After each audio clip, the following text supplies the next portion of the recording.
Go ahead, put it on real tight.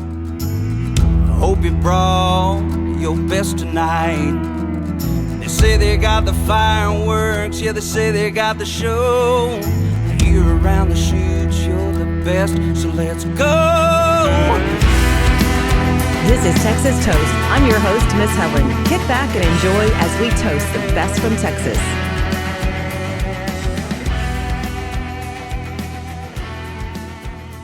Hello, everyone. Welcome to Texas Toast with Miss Helen, along with, I consider a friend now. This person is so amazing, and I want to say hello, and I'm going to get it right. Nate Burnham. Hello, my friend. How are you? How's it going, Miss Helen? It's going good now that you're here. We're finally getting to visit on the podcast. Yes, no, I'm excited. I've been it's a small secret goal of mine. I've been wanting to get on this ever since you guys started. I've been listening to you since I think the beginning. I've been catching up on all the podcasts. So, but no, I love what you guys do. So thanks for having me. Oh, well, thanks for joining us and thanks for supporting us, because you're an amazing person all around with your music, your family, your background. So let's start out. You're from the Kingwood area? Yeah, north side of Houston. And okay, so when you were in high school, you played baseball, right? I did. Yep. Back in the glory days. Yeah. And so I found a little research. You were very good. Like, you set all kind of records in hitting and running and on base percentages and walks. You batted 400 your senior year, stole 24 bases, and you didn't have any errors. Right. Yeah. That was, I was most proud that I didn't huck a ball into the stands. Playing center field. I didn't have any errors. That was good. Didn't drop anything. And then you carried your baseball into college. Where did you play in college? So I originally went out of high school. I went to a school called Dixie State. It was a JUCO at the time, but I redshirted. I hurt my knee. I had a knee surgery, and then I actually went on a church mission for 2 years, and I was in Moscow, and I came back, and my folks had moved from Houston to Arizona. So I'd been recruited by Arizona State and another junior college out there called Mesa Community College. And so I just was like, hey, you guys remember me? And they were like, yeah. So I played 2 years at Mesa Community College, and then shot my career at the University of Utah. Right. I saw that. And you led your team to a couple of championships at junior college, and you even had some good hitting, 11-game hitting streak when you were in college. Yeah. Yeah. So we won our region a couple times. We went to two junior college World Series, and it was great. Yeah. And see, and that's one of the bonds that me and you have, Nate, is the whole baseball thing and the music thing. But I know I almost wore my Astros jersey. I am not kidding. I almost pulled it out just for you, knowing that you were going to be on the podcast with us. So originally, what were you studying in college, and was music in the plan for you? No. So I actually had a Russian degree. So I spent a couple years in Russia. I speak Russian. And I thought I was going to I have a couple friends from that were in the FBI. I thought I was going to do like a State Department job or, something in the government. I even looked into government intelligence, that I could use my Russian skills, but, I didn't start playing guitar until I got into college. I did not come from a musical family, and rightfully so. My parents spent all the time, hauling me around for baseball games and baseball teams. And so I think I'd always wanted to learn guitar. I'd asked for it by my sophomore year, but didn't start playing until I got to college. And really, it was just, we had a lot of fun on campouts. Obviously, it doesn't hurt to help try and impress girls if you can learn a few songs that they like. And so never really had the thought like, oh, I'm going to do this, this is what I'm going to do. And then just started writing songs, and it's one of those things where it was just for me, and I mainly shared it with a small handful of people around me, but never thought like, oh, like I'm going to put this music out or I'm going to pursue it. And so it was just kind of one of those things that came in a roundabout way. So what was one of the first songs that you wrote? What was the inspiration? I mean, how did it come about? Thinking, just going through what your background possibly could have been, and then all of a sudden, I'm going to write a song. Right. Yeah. I think well, first of all, I was listening to Pat Green and Corey Morrow and all the Texas singer songwriters at the time. And that's when I really started to understand, like, oh, okay, like it's cool to see people who write their own songs, and they it's like a window into their life and what they're thinking and believing. And right after I graduated high school, we actually had a friend who passed away in a motorcycle accident, and his name was Graham Hatfield. He, during high school, wrote some funny songs, wrote some he had a song called Lesbian Ex-Girlfriend that we made him play like 3 or 4 times a night every weekend on the parties. It was just funny. And when he passed, we sat in his room and we were listening to his music, and we found all these CDs and songs that he had that we'd never heard before, or at least I hadn't, and a bunch of us hadn't. And you know, we got to learn him almost all over again after he passed, because there was this whole other side of him that wasn't just the fun loving, you know, friends with everybody Graham, but there was, you know, some deep songs and well-written songs. And I think I kind of fell in love with songwriting, and that whole aspect of it was because, man, it's just a whole nother side of somebody that, you know, that I was fascinated by how you can leave that sort of a legacy, and then also express yourself like that. And so, you know, writing songs was kind of one of those things like, oh, it'd be cool to be able to do that. And the first song I ever wrote, I wrote for a girl that I was kind of dating, and I got really excited about it. I played it for her. She was super nice about it. And the next day I played it back to myself, and I realized it was trash. And so I never played it ever again. Really? So it was garbage. Like, you know, it was just like, I thought it was good. It's one of those things where and I'm sure every songwriter has gone through this, where you think, and then you realize later, like, oh no, you had your goggles on. So when people ask me what the first song is that I ever wrote, that was, you know, technically I guess that was it, but it was so bad. And then the next song I wrote was a song called It'll Do, which is actually about my best friend who went to the Naval Academy out of high school. He's from Houston, and he's a pilot for the Marines. And that made it on my first album, Crash Course. Really proud of that song. We still play it live, and that's the first song I ever claimed to have written.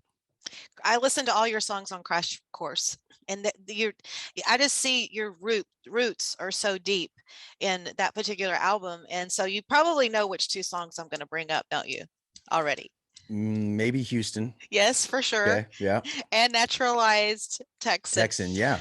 Okay, so talking about Houston, and both of those had things in common. I love how, I mean, like, I was freaking out when I was listening to them when I heard you singing about the rodeo and the killer bees, yeah, and the Astrodome. And yeah. I mean, Houston tells such a story of coming from far away, roots in Houston, and then ending up in Austin. So how long ago did you write that song? Yeah. So yeah, I wrote that one probably 12 or 13 years ago. And I grew up in Houston, and it kind of goes with naturalized Texan. I wasn't born in Texas, but I got here as fast as I could, right? There's that saying, there's so many, you'll see native Texan stickers all over people's cars and stuff, but there's a lot of naturalized Texans like myself that, hey, it's not our fault. Our parents, you know, they didn't know what they were doing.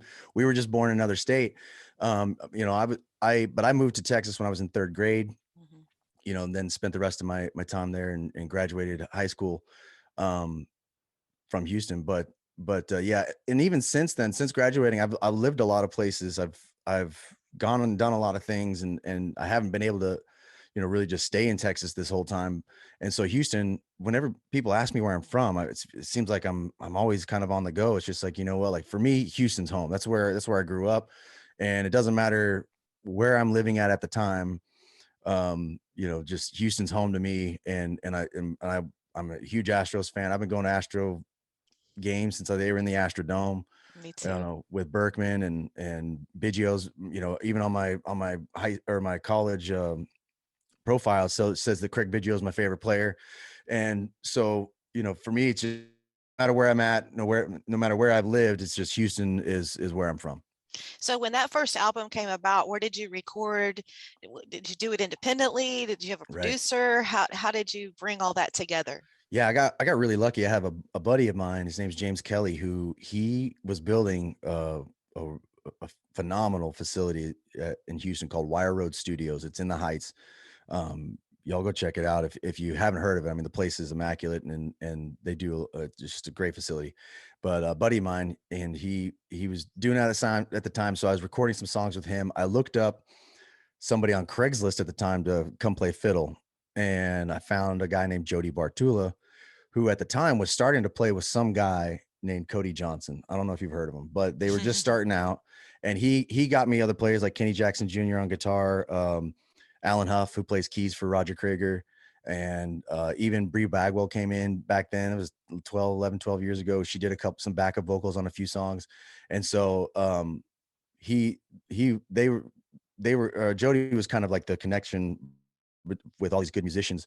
And the whole idea of Crash Course, there is a song on there called Crash Course with Lonely, but the whole recording process, the whole playing with a click track for the first time and working with a band and everything else, it really was a crash course in music for me as well. So the whole project was a learning experience. And we're actually, this next year is the 10th year anniversary. We're planning to do a live EP from Wire Road Studios. We're going to bring back a couple songs from the old album, put out some new stuff. And I've been talking to everybody that played on the original album. We're all excited to kind of get back together and cut some stuff. So that was something to look forward to in 2022. But that's kind of how I got my first one out, was just buddy from high school. And then, contacted the right person, and Jody Bartula has been, I'm still cutting songs with him. He's a good buddy of mine. And so we've kept that relationship up. So you definitely made a lot of great contacts with that particular project. So in between that and then your current album, what was going on? So the same year, 2012, I released Crash Course. I also started a pest control company with some business partners. And I was just naive enough to think I could do both. I thought, well, I have partners that can help. I'll do my part, and then I can also play music. But the business took over, and from Austin to South Texas to Corpus Christi, and then eventually to Idaho to help with some of the corporate stuff that we were doing.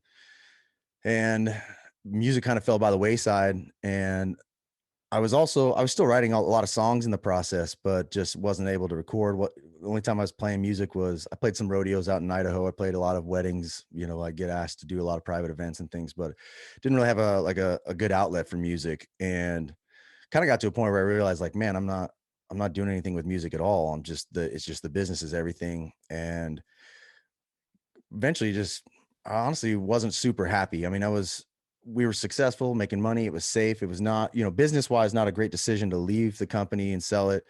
But I sold my stuff and got out so I could pursue music, because I've just had this nagging question in my life that I've never answered. And I've spent years, doing something that's like, it's safe, but I don't love it. And I felt like if I left one day, that I would get replaced tomorrow. And honestly, the whole thing wouldn't miss me. Right. And it's a terrible feeling, really, to feel like, you're part of something, but it wouldn't, you could be replaced tomorrow. And I just felt like I became more and more aware. I think that songwriting was a gift that I have, when I didn't realize that before. So when I say that coming around to playing music full time, it came later. And I mean, that was part of the process of realizing, like, oh, okay, I can write songs. People like my music. I don't want to be 70, 80 years old going, I wish I would have done this. I can always go start another business. I can always go, do all those other things. But, there is a window on a time to play music and be relevant, I think. And so, just with the blessing of my wife, who's amazing, and we got 4 kids, so it's no decision to do something like that, but she believes in me enough and supports me enough, and she's awesome enough. She's my best friend. That here we are. We sold it, and we just moved back to Texas, and here we are. And what part of Texas did you move back to? Where are you now? So we're in Rockwall, east of Dallas. Oh yeah, cool. Which Beautiful. I would have probably been. I was talking more like Hill Country or College Station or something, because I knew nobody here, but my wife's sister is in Northeast Dallas, and she's like, "Well, if you're off playing music, I got to be close to my sister." I was like, "That's fair." So so that's how we ended up here. Yes. And speaking of, that segues perfect into one of your singles. It's kind of, I call it the musician story. Your current album is Nothing But Time. The title cut off of it, Nothing But Time. That is such a fun song. It makes me smile. And of course, I played right into it at the Texas Country Music Awards. That's right. That was epic. There's a line in there that goes, "Well, I'm getting kind of famous. They're always saying your name is what again?" And then and it gets a few chuckles out of the audience. But when I came up to Miss Helen and I recognized him, I was like, "Oh man, it's Miss Helen and Texas Toast." I didn't know they were on the red carpet, but and it was loud. In your defense, it was kind of loud in there. It was. But, and I was nervous. I was really nervous. I was still getting settled in when you came, and it kind of helped me a lot when you came up. Yeah. Okay. Cool. Yeah. But just I told you my name. And then when we went live with producer Kyle, it was like, all right, I'm here with Nate Burner. And I was like, Burnham, like Burnham, and so yeah, then I made a little clip about it. I sent it to Kyle beforehand just to make sure you guys were cool with it, but it was like a written song prophecy fulfilled. It was great. I know. I'm so glad I could be a part of it, because that's just how I am. Like Yeah. if I do it, I'm gonna own it. And I do a lot of really silly things sometimes, just weird things happen to me. But I'm just glad that that all worked out that way. So that's a great song. And then also Last Call's on there. Nominee, that was one of the nominations you had at the awards for Songwriter of the Year. Oh my Yes. gosh, was that just so surreal, thinking about what the story that you just told, and here you are with Last Call and a nomination at the Texas Country Music Awards.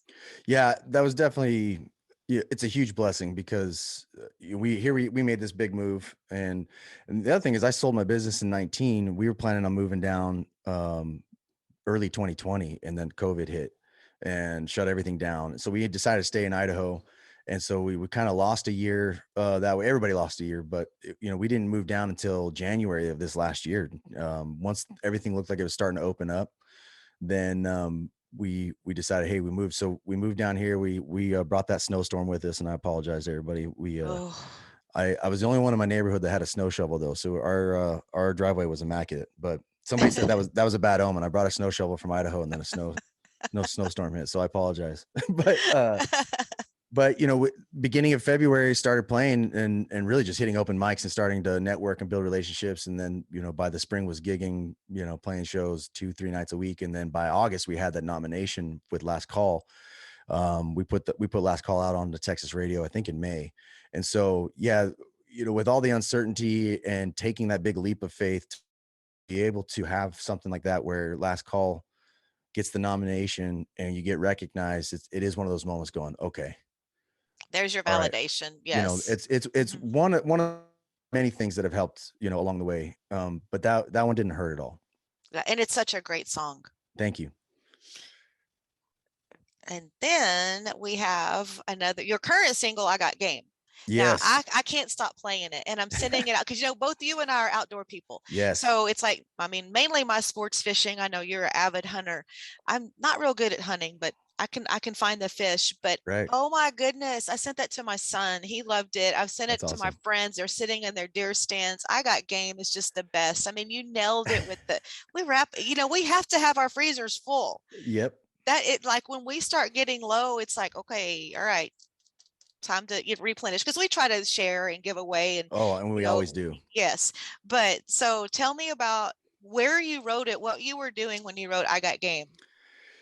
Yeah, I was in Idaho. That's where I picked up my game addiction, I think. Probably the big game. Yeah, thanks. And so there's just that phrase that people got where they got game or they can spit game. And songwriters, you're always looking for the double meanings and the play on words and all those things. And it just hit me one night and I was with my wife. I was like, babe, hey, I got game. I got a lot of game in the freezer. Like, it's so much game out there, just stuffed and just wrapped in wax paper and stacked. And she's like rolling her eyes at me because I'm corny like that. And so, I wrote the first verse and the chorus, and I came out just, babe, you don't understand. This song is going to be like, I got so much game. And I played it for her, and she's like, you're ridiculous. And I was like, I know. So, I really have I've been fortunate too, to do a lot of different kind of hunting and I've got bird dogs. I got a waterfowl dog. I got a short hair for upland pheasants, chuckers, and quail, and all the rest of it. Mule deer hunting, hog hunting. I love elk hunting, archery with a bow. That's my favorite, my passion at the moment. And, but just been able to draw on a lot of those experiences. And I had somebody once who, they don't hunt. They probably don't understand the hunter. They probably vote a different way, respectfully. And I have a lot of friends in my life that do, but they were like, why do you hunt? Why can't you just go to the store? And I said, well, I like to have my meat free range, grass fed and non-GMO. And they were like, huh. Like, they didn't think of it that way, but it's like, when you get meat, and they weren't like vegan or anything, but like if you get meat, do you know where it comes from at the store? They're like, no. I was like, I can drop a pin on the mountain that I drug it off of and I processed it myself. I know exactly where it comes from. But I mean, and elk meat really is some of the most healthy meat for you. And I've done a couple trips to Alaska. We got halibut and salmon in our freezer, and being able, and it's all those things we do. And I'm not so much a trophy hunter that I want to have a bunch of you know, dead animals on my wall. It really is like we eat what we get. And but also it's the experiences that come along. You're doing something that's not easy. You're doing it with people that you love, and you get to forge relationships and strengthen relationships in the field and spend time with people. And also if you're hunting in the mountains, especially, you got to be in shape. So it's a lifestyle thing. Uh-huh. And you gotta hit the stairmaster. You can't be fat if you're gonna go hike through the mountains and do those things. And so, post baseball, post sports in my life, like it's another reason really to try and keep myself in shape and keep myself, fit enough to go do those things. So there's a lot of benefit. And that is so true. I actually got to do some pheasant and deer hunting in Montana a few Oh years yeah. ago. I really enjoyed the pheasant hunt. That was a lot of fun. And I'll have to tell you off air, you'd be ashamed about what I did with the deer in the deer stand. But Oh, okay. I literally got the buck fever. I started shaking so bad, like it happened to me. Oh yeah. You hear about it happening, and it had never happened to me before. But I guess knowing that I was in Montana, had made that trip, and we had friends with us in our place, and I mean, like it was just like it was crazy, craziest thing I ever No, it experienced. happens. It's a real thing, and even I've missed a bull at 19 yards, which should be a chip shot. But I actually had the dial on my bow set wrong. But there's a lot of things that go wrong, like, that can go wrong. And so, that's the other thing. It's like, you gotta practice. But even as much practice as you get, that moment with a big deer steps out, or a big bull or whatever, it's like, oh man, your adrenaline gets pumping. It's a real thing. So, Mhm. not ashamed at all. Like, it's a normal thing.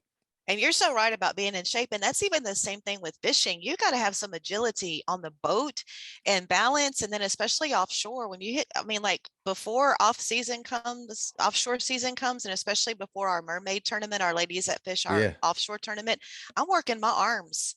And I mean, Yeah, like, and the other girls that fish with me, they're in my yoga group. And like our yoga that's cool. instructor's like, okay, let's start working on your arms because y'all can't lose any big Yeah, fish. Oh my right. gosh, we could talk so much about that in baseball.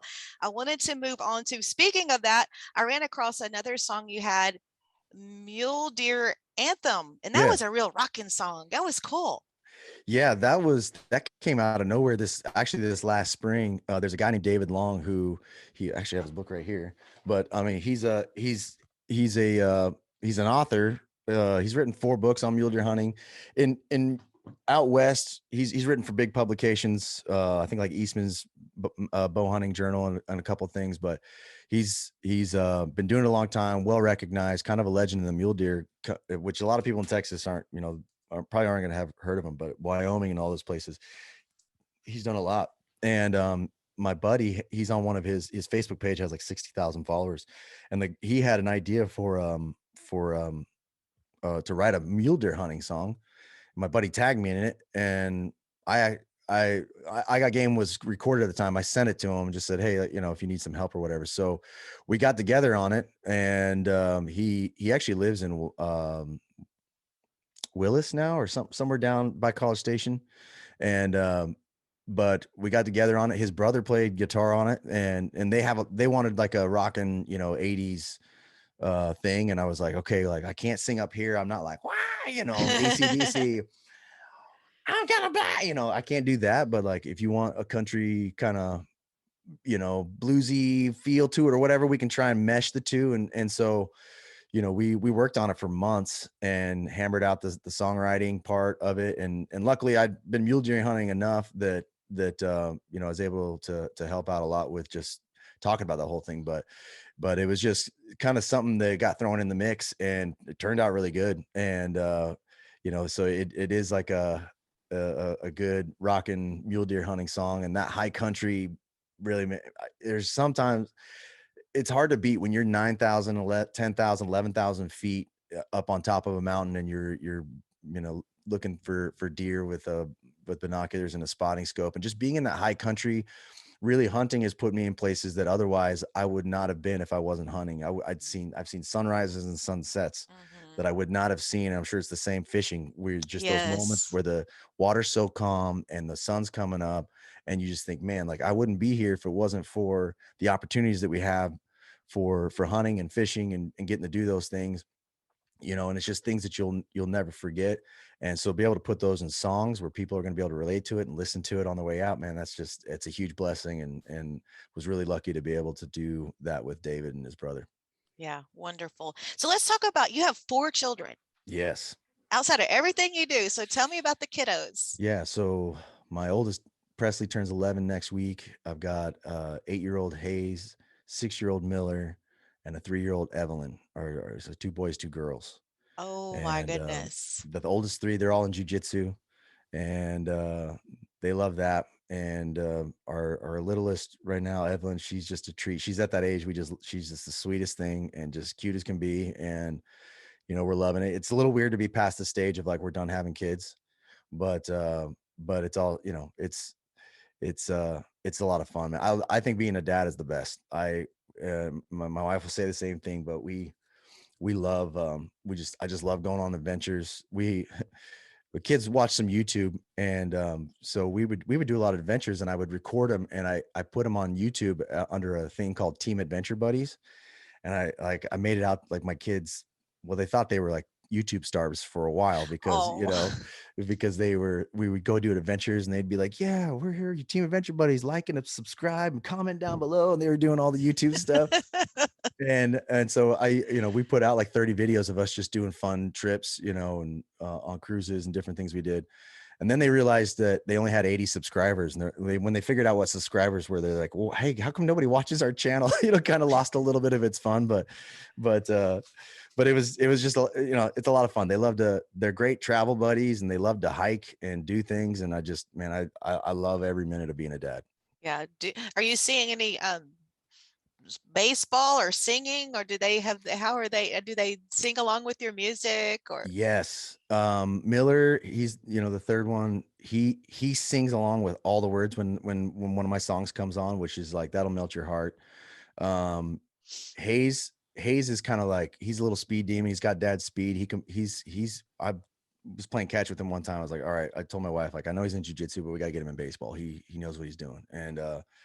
And Presley, she's my daddy's girl, and she's super shy, but she's in choir in school. And we even wrote a song called You Got Me. And it's, you know, just a daddy daughter song. I'm trying so hard to get her to record it, but she's so shy. I can't get her to do it yet.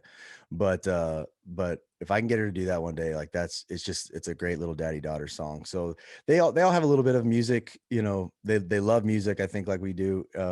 We haven't put them in any instruments or anything yet, but there's definitely some potential with everything. Mhm. So how are things looking for you on the road, headed out for shows? Yeah. I mean, so this year we've just been kind of filling out, you know, our normal stuff. You know, we play full band things sporadically right now, but 2022 is really we're in the process. We're already kind of filling up the schedule with full band shows twice a week. So really just taking that next step of touring and getting out more and playing more live shows farther out. You know, we mainly stayed in DFW area, did something in San Antonio, we go to Oklahoma, but I did a show in Colorado this last year, Idaho and Wyoming. And now we're planning on, you know, just expanding throughout wherever people are playing Texas country music. There's Texas radio stations. We're going to be really booking full band shows there. And then also we're doing a run this summer out in Idaho and Montana and Washington, and we're gonna do something out west. So we got all those hunting songs. We got to go out there and preach the good word. I know, that is so cool. Well, I love your story. It's so good getting to know you even more and dig into your background. And it's just, you're such an interesting person, but your music it's just, I mean, it's like in my wheelhouse, all of it. I mean, like Yeah. literally, like we were cooking supper the other night. I was previewing music. Of course, I already had Last Call and a few others in my library. Of course, we had talked about some of the songs here, but then when I started listening back, I was like, oh my gosh, this is like nails it. So good stuff. Yeah, I mean, thank you. everybody needs to get to know your music. So, you know what's coming next. Before I let you go, if you were a cocktail, what would you be? Right. And I don't drink. I've never drank. So I'm not really brushed up on Okay. my cocktails, but um if I was a taco, That's it. If you that's the thing for my non-drinkers. yeah, If you were a right. taco, Yeah, the non-drinkers okay. do tacos, and then the others do. And that was the funny thing well, and I when I told you that I listened to you guys, at the thing, you're like, oh, well, that's cool. And then I was like, oh, I got to tell you though, I don't have a cocktail because I don't drink. You're like, you do listen to the podcast. I'm like, yes, I do. Like, I for real. I was like the moment you're like, you do listen to. I'm like, I really do. But no, definitely. If I was a taco, I really like the Torchy's tacos, the trailer trashy. But if I was one, I'm like a white flour tortilla, obviously. Probably, slightly crisp on both sides. And I would be like shredded brisket or elk with some jalapenos. And because it's like that mountain flavor with some Texas spiciness in it. And I like the cabbage when you have a little bit of that crunch with some of that sauce in it.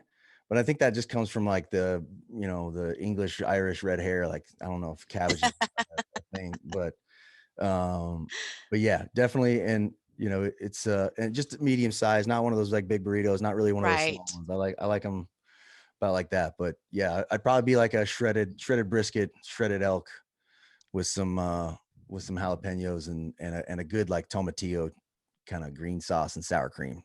Oh, I like what you built there. That's awesome. Yeah. Well, Nate, it's been such an honor having you on the podcast, and I'm sure we'll have some more down Yeah. the road, and I'm sure I'll be seeing you. And I'm just telling you, it's just like you just become a dear friend. Yeah. And keeping up with what you're doing. And I got game. I'll be blasting it for the next, few days. Yeah.